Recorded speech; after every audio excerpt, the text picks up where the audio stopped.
So thank you very much, and I would like to thank the organizers, especially Professor Sen Yao Ha, for the invitation. I visited Seoul about 10 years ago, and I'm very happy to have this opportunity to attend this wonderful conference. And I'm sorry that I do not work much on kinetic theory and fluid dynamics. So in this talk, I'm going to consider a little different topic. So let U be a vector valued function and A be a diagonal non-negative matrix. So a reaction-diffusion system can be written as follows. The derivative of U with respect to t equals A Laplacian U plus a nonlinear term. Reaction-diffusion equations can describe many phenomena in chemical kinetics, physics, and biology, such as combustion, phase transition, propagation of nerve impulses, skin patterns of animals, and so on. One important type of solutions of reaction-diffusion equation is traveling waves. So say let's consider if the domain is one-dimensional, is R1, then a traveling wave solution is a solution which depends on the variable x minus ct only. So in this case, the equation reduced to an ODE like this. And let's start from the scalar and the simplest case. So we assume the nonlinear term f is bistable, like this. So the profile of f looks like this. So this is f of u, and this is u.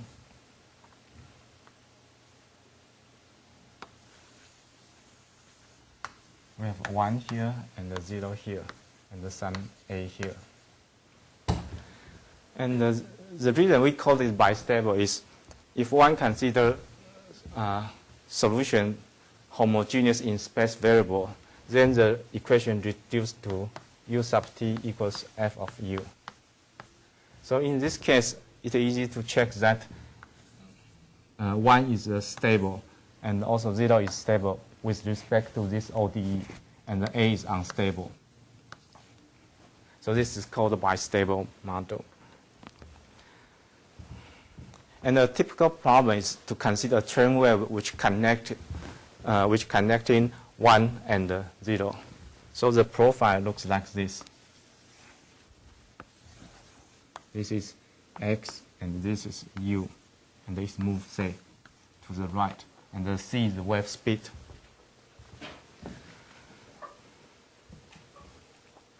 And in this talk, I'm going to consider if we can use the variation method to find the traveling wave.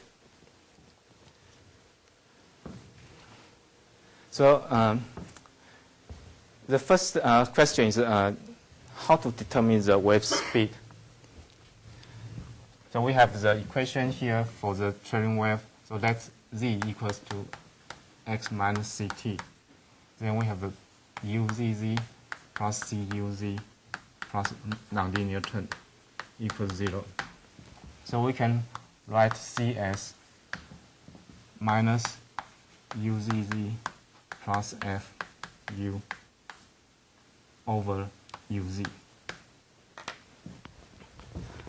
And actually, we can use this formulation to find a variation principle.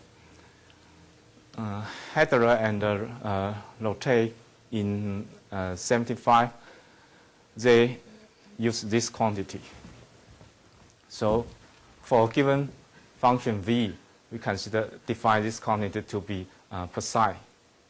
And consider all functions in this space. It is monotone, so we assume the V sub z is negative, and V is between 0 and 1. Then they show that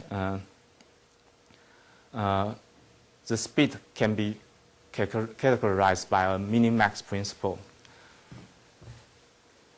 First, we take inf of this quantity over all z. Then we take suprema over all v in the space K. Then the speed is characterized by this sup-inf quantity. Or we can reverse the order of sup-inf. We can take sup first over all z, then take inf. So the meaning of this quantity is like this. So if, say, v is any function in the space K, it is not necessary to be a Cherenkov wave solution. So we put in the quantity per psi. We can consider this per psi as a local speed of this function v. So this speed now depends on c. So if we consider the first formulation, then inf cz over z is the minima local speed. And the actual Cherenkov wave speed is the maxima of all minima local speed. So we can explain this formulation like this.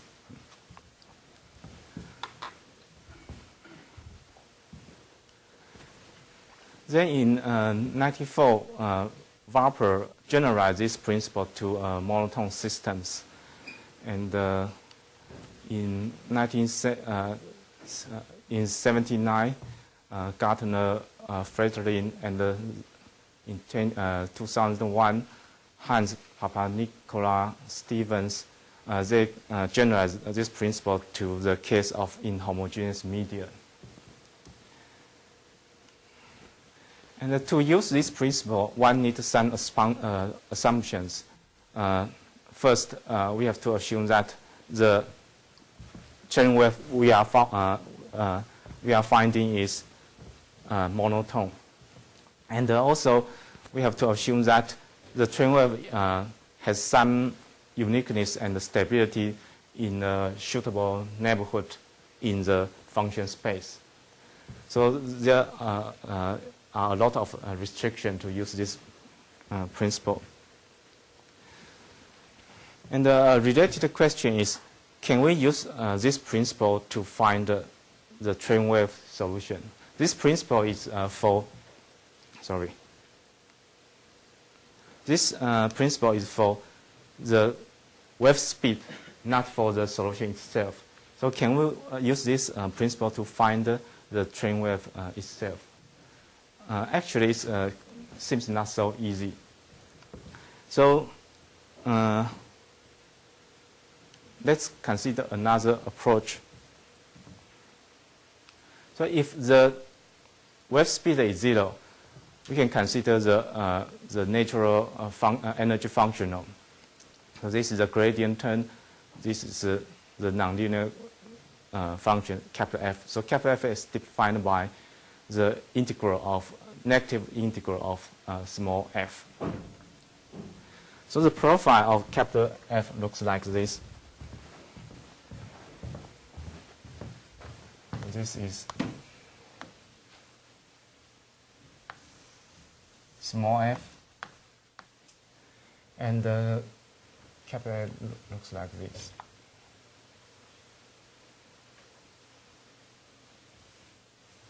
This capital F. So these 3 points are critical points of capital F. So we can assume, without loss of generality,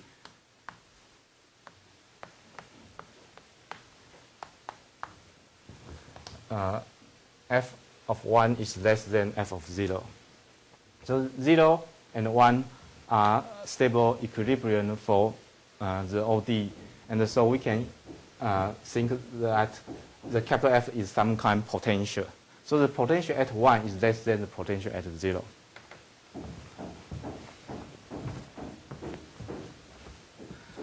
Then let eta be a smooth function. It tends to minus infinity to, at infinity to 1 and tends to 0 at infinity. So this eta takes care of the asymptotic behavior at infinity of the traveling wave. And then consider the space V equals W plus eta, and W is in some subless space. Then we can consider the variation problem to minimize the energy. And by standard variation method, one can show that one can find the minimized sequence and show that the minimized can converge to a train wave solution. So this part is quite standard.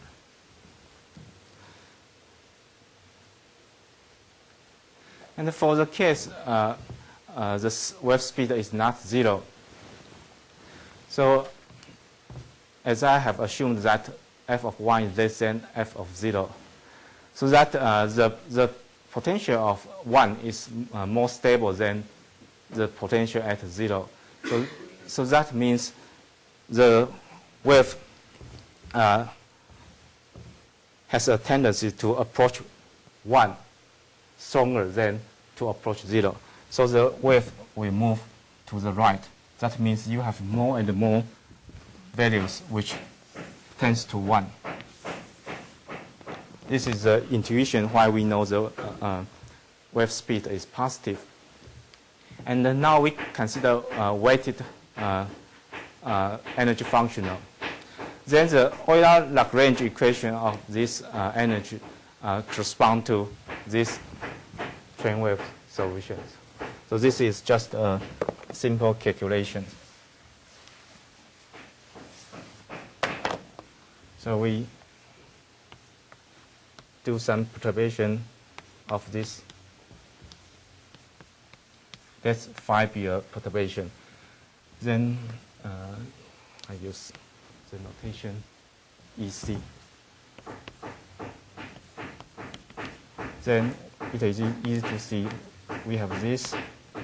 This is UZ phi z plus F1 phi. And if we do integration by parts, then we have this term give you minus this one. And if the derivative is put on this term, you get C UZ. And this is minus small f, so you have f here. So the Euler-Lagrange equation of correspond to this energy is the train wave equations. And we can consider the weighted sublab space, put in the weight exponential Cz to the norm, into the norm. And then consider the variational problem to minimize this weighted energy.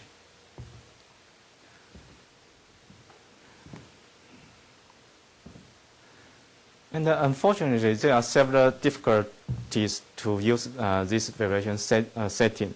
The first problem is which C should we choose? There are so many possibilities, so it's hard to know which C is the correct one. And the second difficulty is this energy has a very good translation property. But the translation will give us some trouble. So say if V is a function in our space, and we consider, and the V of Z minus P is a translation of V.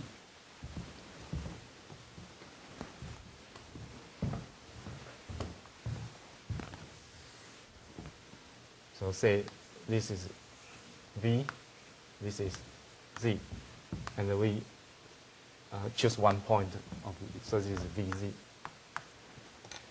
And now we can move V with respect to the center P. So this is V Z minus P. So the profile is translated to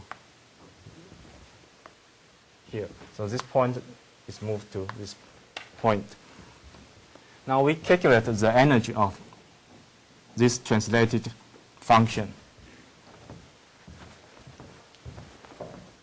So by definition, we have this, and then now we let Z prime equals Z minus P, so we have this part, and we can write exponential like this. And then we can take out exponential Cp. So this tells you the energy of a translated function is equals to exponential Cp times the energy of the original function. And actually this is very bad.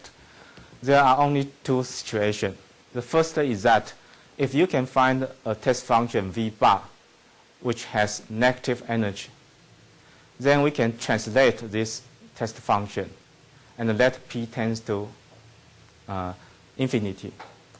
Since we assume that the speed C is positive, so this quantity will tend to minus infinity. So this means that the infima of the energy is infinity. And this is very bad for a variational problem. You cannot consider the mean-minus sequence. And another case is that if for all functions in the space, the weighted energy is non-negative, then we can take one test function and also we calculate the energy of its translation. Now in this case, we let P tends to minus infinity, then this factor will vanish and you get 0. So this tells you that the infima is less than or equal to 0. But since we assume that the energy is all non-negative, so the infima is 0. And this thing is very weird, because you can see that we have let me go to this page. Yes. You have a nonlinear function here, capital F here. But the infima is nothing to do with the nonlinear function. So this is very strange things. And also, this can causes a trouble.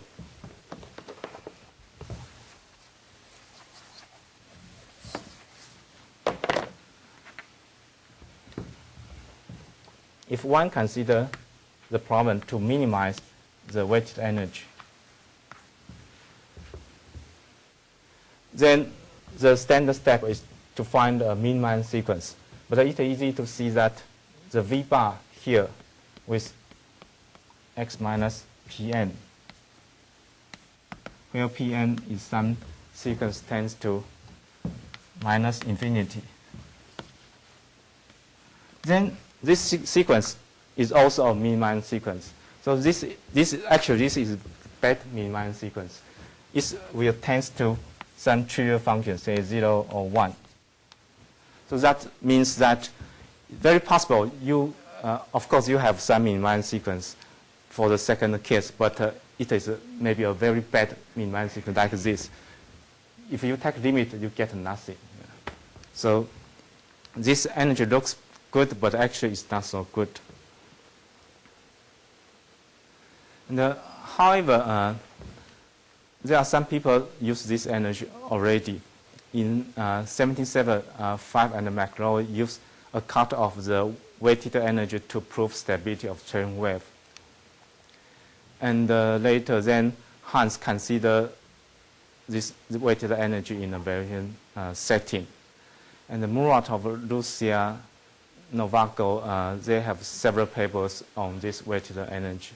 And also, Chiun Chen told me that he has thought about this problem for a while. And also myself is interested in this weighted energy. And let me quote a theorem by Lucia, Muratov, and Novaga.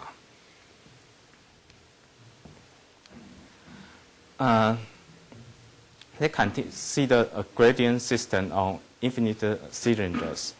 So a gradient system looks like this. First, we consider, say, an energy and a nonlinear function. And the domain is infinite strip. Then we can see the equation like this. So here U is a vector. The U sub t equals to, the right-hand side is just the gradient of this energy. So it equals to Laplace uz plus minus gradient capital F. The gradient is with respect to U. So if you use the L2 structure, then the right-hand side is the gradient of this energy. So this is a gradient system. And they can show that the domain now is infinite cylinders. They put the boundary condition to be no non-bounding condition. And they showed that there is some C star such the weighted energy can be attained by a traveling wave solution. And in this case, the infima of the weighted energy is 0. And then the main idea to prove this theorem is they put in a constraint like this.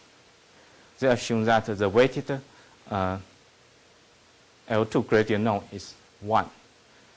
Then they consider the minimizer of this weighted energy. In that case, they can show that there exists a minimizer. However, the problem is that if one put in a constraint, then in the traveling wave equation, there will produce another term that is the Lagrange multiplier. So they have to show that if you choose the speed c very carefully, the Lagrange multiplier in the equation can vanish. So this is the main idea in their proof.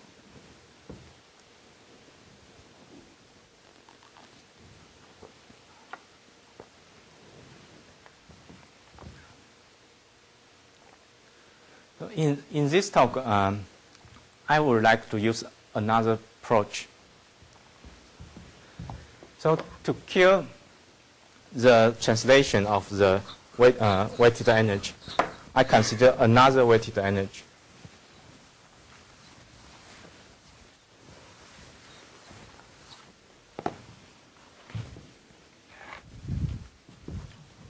So let me define EHC. I have written down it here. So the weight function I use is like this: 1 plus hyperbolic tangent z over 2. So the profile of H looks like this. It is actually a cut of the exponential function. So this is H equals 1 plus hyperbolic tangent z over 2. This is the profile of it. And now consider this weighted energy. And as usual, we use eta to control the asymptotic behavior of the train wave. And consider the space V equals W plus eta, and W is in a suitable sublab space.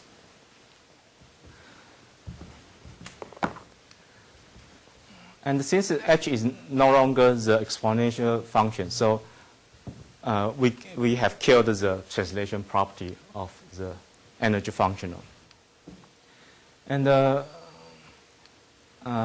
what good for this energy is like this.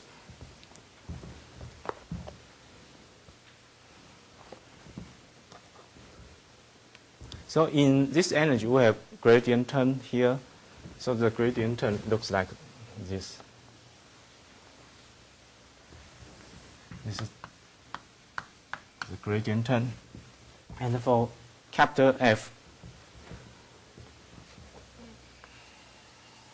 since the profile of traveling wave looks like this, it tends to 1 at minus infinity.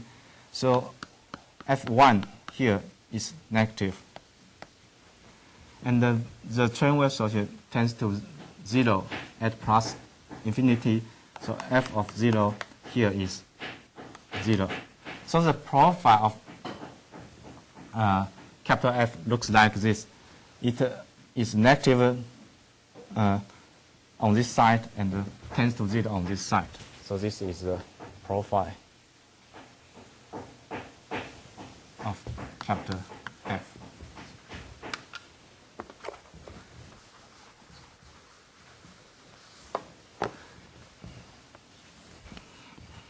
So I need some space, so this is H, and this is the gradient term plus capital F looks like this.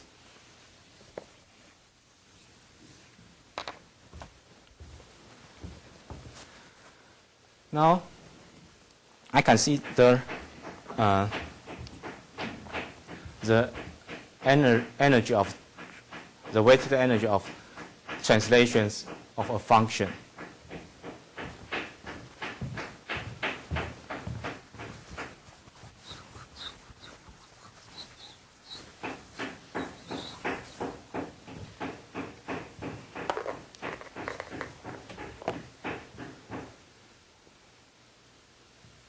So I can use this energy.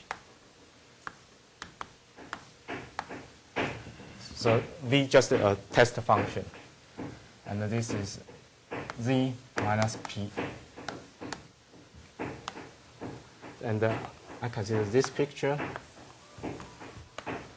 This X is for the energy, and this X for the translation P. Now, if P is very large, if P is very large, that means, say this is P. That means we move the profile of this one to the right. So it looks like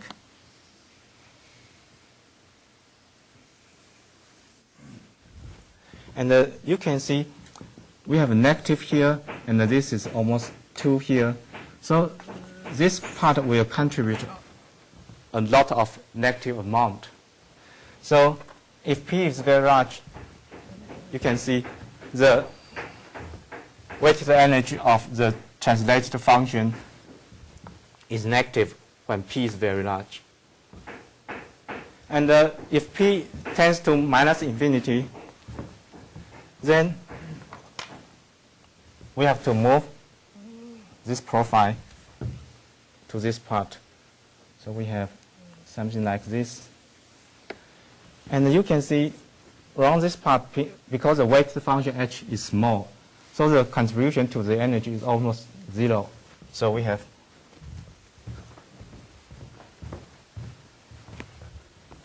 zero around here. So what is the profile of the energy with respect to the translation P? So it looks like this, 10 to 0 here, and then go up, and then go to minus infinity here. So therefore, for a fixed V, it seems we have some kind of, because we want to find the critical point of this weighted energy. So it seems we have some kind of minimax structure. And here is the local maxima point here. So this is why we consider, first, we take suprema with respect to all translation P. Then take infima over all function in the function space S. And try to show that this value beta of sub C is a critical value. And unfortunately, this profile is not always correct. In some cases, the profile looks like this. There is no critical point for this energy. And the answer is that if C is very big, then we have profile like this. And if C is small, we have profile like this. So we can draw a picture like this. So this is beta C. So beta C is defined here. And this is C. And there is C1. Such that if C is greater than C1, then beta C is positive. And if C is less than C1, then beta C is 0. So that means if C is greater than C1, we have a structure like this. And if C is less than C1, then for some V, the profile looks like this.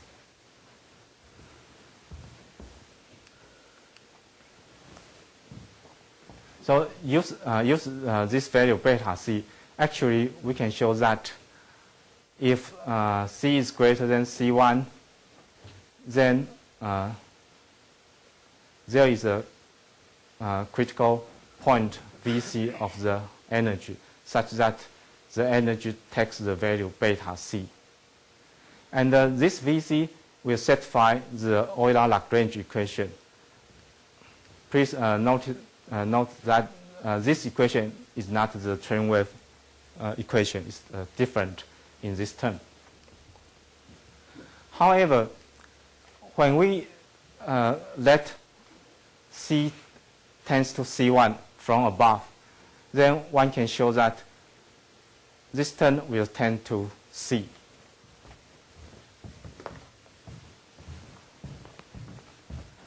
Let me see how much time do I have. 4 minutes. Okay, thank you.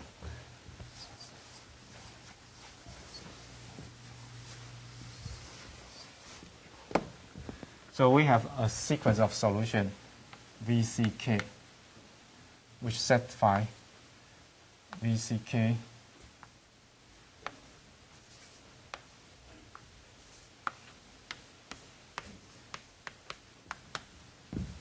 here we have H C Z over H,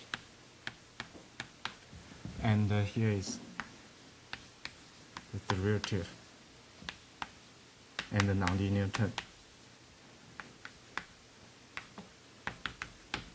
And we choose VCK converge to C1 from above.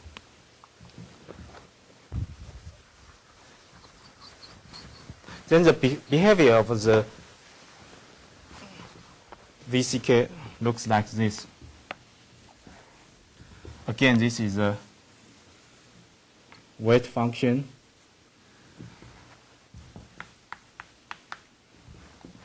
And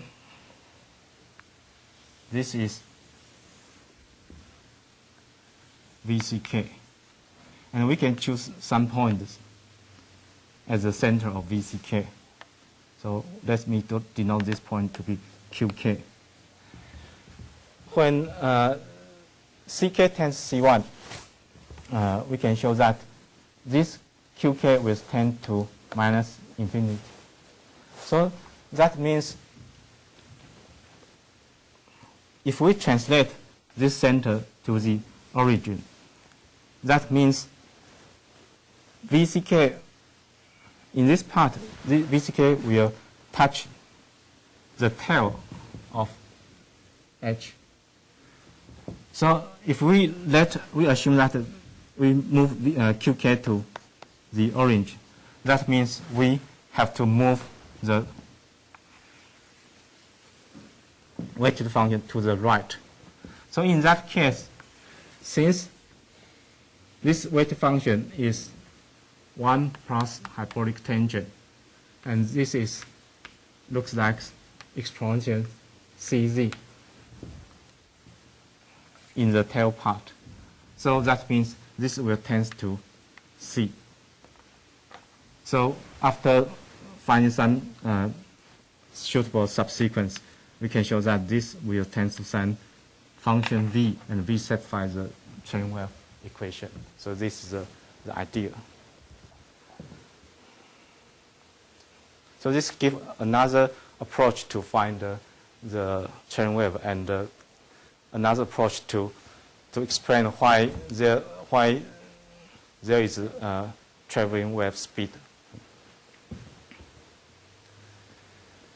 And for gradient system, we can use a similar minimax procedure to show that if the capital F is cohesive, and if W is a non-degenerate local minima point of capital F, and if F of W is greater than the minima of capital F, then there is a traveling wave solution V, such that at positive infinity is tend to W. So I stop here. Thank you very much.